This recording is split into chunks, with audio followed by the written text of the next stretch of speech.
Olá, tudo bem com você? Que bom que você está aqui com a gente nesse nosso espaço onde compartilhamos o trabalho realizado pela Câmara Municipal. E hoje tem informação sobre os critérios usados para definir onde serão instaladas novas escolas na cidade e como a Comissão de Educação da Câmara acompanha esse processo.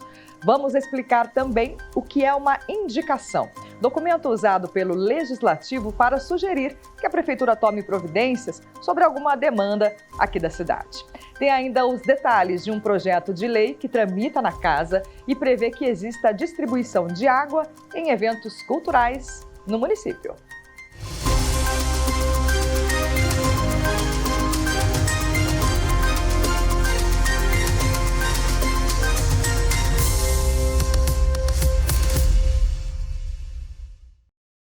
Para realizar o trabalho legislativo, os vereadores utilizam uma série de documentos. Um deles é a indicação. O instrumento serve para sugerir que a Prefeitura tome providências sobre um determinado problema que foi identificado na cidade. Pode ser, por exemplo, o reparo em uma unidade básica de saúde ou em uma via pública do município. Foram 3 acidentes e 3 mortes em menos de 3 meses. A falta de um semáforo ou faixa elevada era um problema para as pessoas que precisavam atravessar a Avenida dos Astronautas. Foi quando o Amarildo e o Hernani buscaram ajuda. Os acidentes que teve aqui na avenida foi com pedestre, né? E com moto e também com carro, também aconteceu. Aí teve 3 fatais. Foi o cara de moto, uma senhora e também um cara na curva aqui da avenida. O cara foi virar com a moto, pegou o cara de reta, porque ele entrou nessa faixa. Além dessa criançada do bairro, veio a escola do basquete para cá, né? Que é da prefeitura. E aí aumentou o fluxo de criança aqui muito maior. E começou a acontecer os acidentes aqui, inclusive com mortes. Aí foi a partir desse momento, acho que a gente também tem que tomar partido, sim. A tentativa de mudança ocorreu por meio da Câmara. Os moradores procuraram o Legislativo apresentando o problema e os vereadores levaram o assunto para o conhecimento da Prefeitura. Não teve nem mais um acidente, assim, acho que nem batida teve nesse que foi registrado aqui, né? Então já teve uma melhora grande. O caminho para que a Câmara alertasse a Prefeitura foi por meio de uma indicação. Ela é um documento usado pelos parlamentares para sugerir ao poder público a tomada de alguma ação ou providência para determinado problema da cidade. A indicação foi essa, lida na 47ª sessão. O pedido era para a instalação de uma faixa elevada. Ainda foram apresentados ofícios reforçando o pedido da indicação a partir da instalação de um semáforo. Tem toda uma mobilização, é reunião, é abaixo-assinado, a comunidade também faz uma pressão maior, e aí, dependendo da situação, a solicitação é atendida. Então, a gente, depois de certo caminhar, certas demandas, por exemplo, vem uma demanda para nós, a gente faz uma reunião, faz o abaixo-assinado, faz uma mobilização com a comunidade também, a gente faz a indicação aqui na Câmara, fala sobre o problema, muitas vezes a gente usa a tribuna para falar sobre o problema. E o problema foi resolvido. Desde a instalação deste semáforo, os números de acidentes zeraram e as pessoas relatam segurança na hora de atravessar. Depois que a gente instalou os sinais, graças a Deus não teve mais acidente. Então, o problema hoje era a segurança. As indicações são um instrumento do Poder Legislativo muito comum aqui na Câmara de São José. Só no ano passado foram mais de 7.000 apresentadas e lidas em plenário. O documento não precisa de aprovação dos parlamentares e serve como lembrete ao poder público de pontos que merecem atenção na cidade. Diferente de um requerimento, a indicação é apenas uma sugestão, que pode ou não ser acatada pelo município. Mas, para garantir a efetividade, cabe aos parlamentares a cobrança e fiscalização. São esses canais que eles acabam solicitando, fazendo pedido de visita, né? Então, às vezes entra pelo WhatsApp, pelo Instagram, olha, eu queria que a vereadora fizesse uma visita aqui e visse a situação que a gente está vivendo, observasse, fizesse alguma coisa, fizesse uma reunião, um abaixo-assinado, enfim, aí nesse aproximação do munícipe com a gente, através desses canais, a gente dá andamento. E assim como fizeram Amarildo e o Hernani, que conhecemos no início da reportagem, você também pode vir à Câmara e pedir o apoio dos parlamentares sobre alguma situação ou demanda da cidade.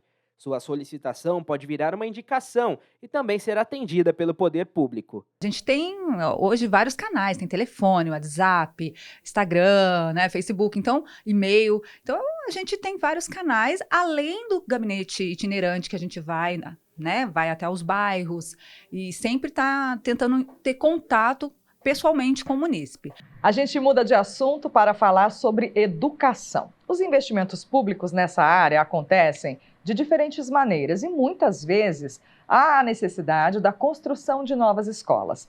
Mas você sabe quais são os critérios para a inauguração de unidades de ensino no município? É o que a gente mostra agora na reportagem.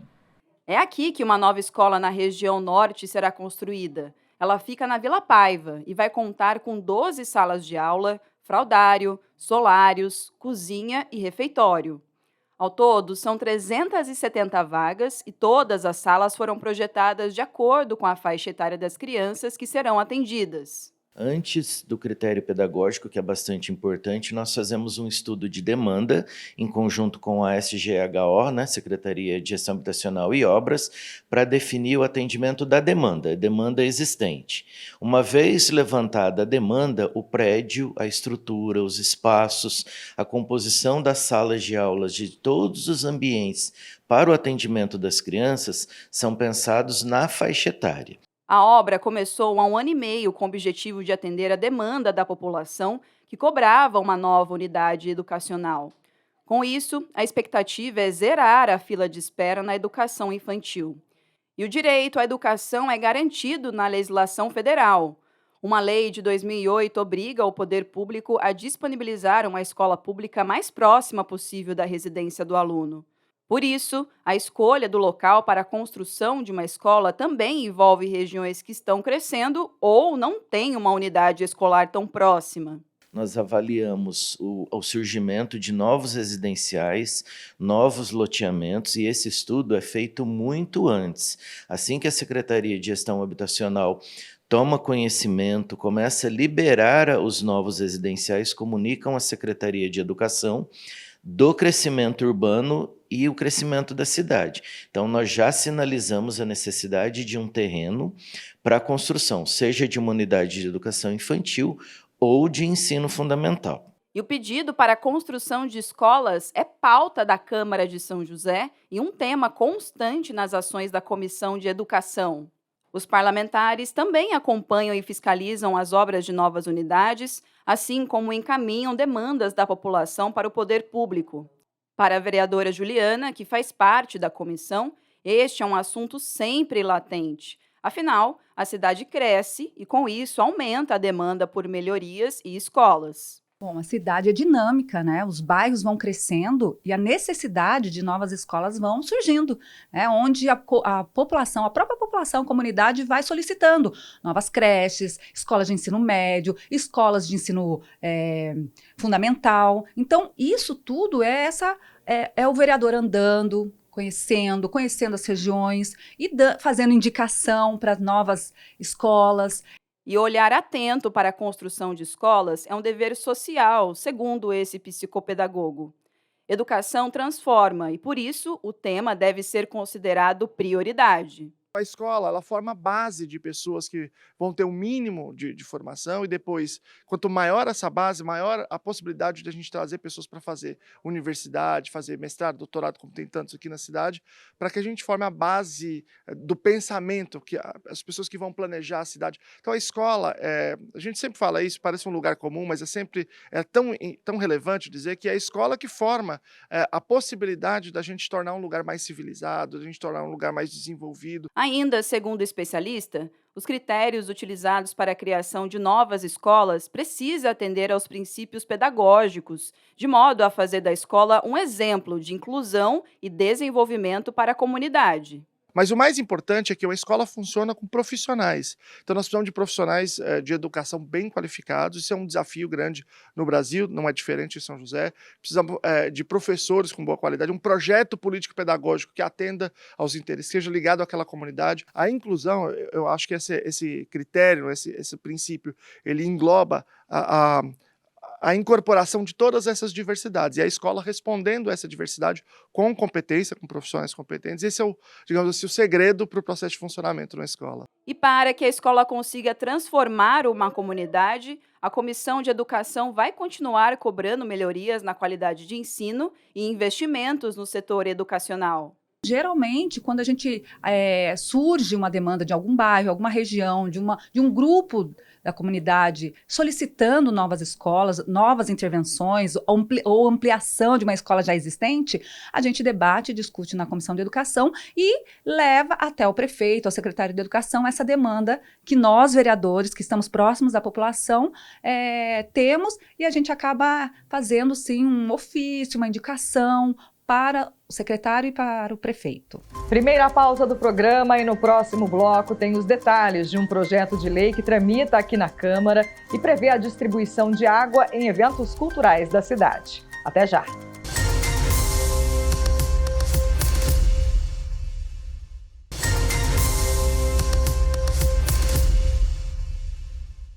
De volta com o Ação Parlamentar. Imagine ir a um evento cultural, público ou privado aqui na cidade, e ter água garantida e de graça. Pois é, essa é a proposta de um projeto de lei do vereador Zé Luiz e que tramita aqui na Câmara. A ideia é assegurar hidratação a todas as pessoas durante a realização de shows, festivais e outros eventos. Se hidratar de forma correta, além de um cuidado diário, é uma questão de saúde. Só que em algumas situações isso pode acabar sendo um desafio, principalmente em shows e eventos de grande aglomeração. Nesses casos, o corpo necessita ainda mais de água. Dentro de um grande evento esportivo ou dentro de qualquer outro evento onde esteja muito calor, o nosso corpo ele tem que se manter numa temperatura adequada, que é em torno mais ou menos de 36 a 37,5. Quando alguém se desloca para um evento esportivo ou para qualquer evento quente, ele tem que se planejar em relação a isso.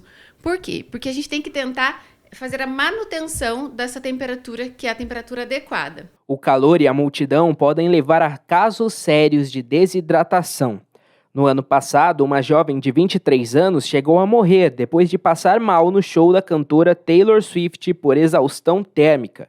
O caso chamou a atenção sobre a importância do acesso fácil à água em eventos de grande porte. Para que essa situação não se repita, um projeto de lei do vereador Zé Luiz, em tramitação da Câmara, quer garantir a distribuição de água potável em shows e outras atividades com grande circulação de pessoas. A água é um componente muito importante para o nosso corpo, ela representa 70%, dos componentes dentro do nosso organismo, e ela tem algumas funções vitais, no sentido, por exemplo, de manutenção da temperatura do nosso corpo, de propiciar que algumas reações químicas aconteçam, transportar nutrientes, oxigênio. Então ela ocupa bastante nosso espaço intravascular, intracelular, enfim. O projeto tem como meta fazer com que as organizações dos eventos possam disponibilizar a todos os participantes o acesso fácil e sem custos de água filtrada. A ação tem previsão para ser colocada em prática em eventos públicos, privados, artísticos e culturais. O que dá para acontecer na prática é espalhar alguns pontos de água dentro do evento para que a pessoa se desloque e retire a sua água potável ali para ele poder consumir. E o festival, ele geralmente coloca já esses pontos de água onde a pessoa pode ir lá e ir reabastecendo a sua própria água para se hidratar durante todo o evento, Segundo a justificativa do projeto, no país existe uma prática de proibir a entrada de água em eventos públicos como medida de segurança. Porém, o Código de Defesa do Consumidor autoriza o acesso desde que a embalagem esteja de acordo com as regras do órgão. E para facilitar ainda mais, a proposta prevê que os locais que recebem os shows devem contar com ilhas de hidratação em regiões estratégicas, além de mensagens publicitárias de incentivo ao consumo de água. Eu acho que cabe muito uma conscientização das duas partes, tanto do público quanto dos produtores de evento, para que permita essa entrada de uma água, né, pelo menos de uma água dentro do festival, e coloque alguns pontos para que as pessoas possam consumir. E caso o projeto seja aprovado, além da lei, é preciso que as pessoas tenham a consciência de como se hidratar, principalmente em situações como essas, e saberem reconhecer os possíveis sintomas em si mesmo e em quem está ao lado. O que a gente recomenda? Primeiro, que ela verifique a temperatura que vai estar no ambiente.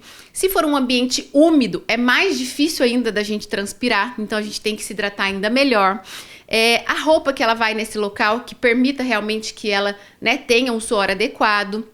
E a questão de hidratação prévia. Então, 2 dias antes do evento, que ela já comece um processo. O ideal é que sejam todos os dias de nossa vida, que a gente esteja bem hidratado. Mas se não é um hábito dessa pessoa ainda consolidado, que ela realmente se preocupe em se hidratar bem antes de ir para esse evento, para que ela chegue lá já bem hidratada.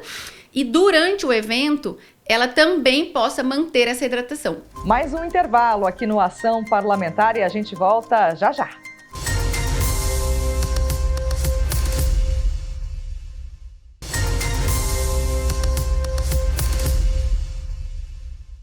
Voltamos com o Ação Parlamentar. Ele dedicou mais de 2 décadas da vida ao magistério. Também foi comerciante na cidade e proprietário da empresa de loteamento que deu origem aos bairros Monte Castelo e Jardim Maringá. Estamos falando de Estevão Ferri, que hoje empresta o nome a uma escola aqui da cidade.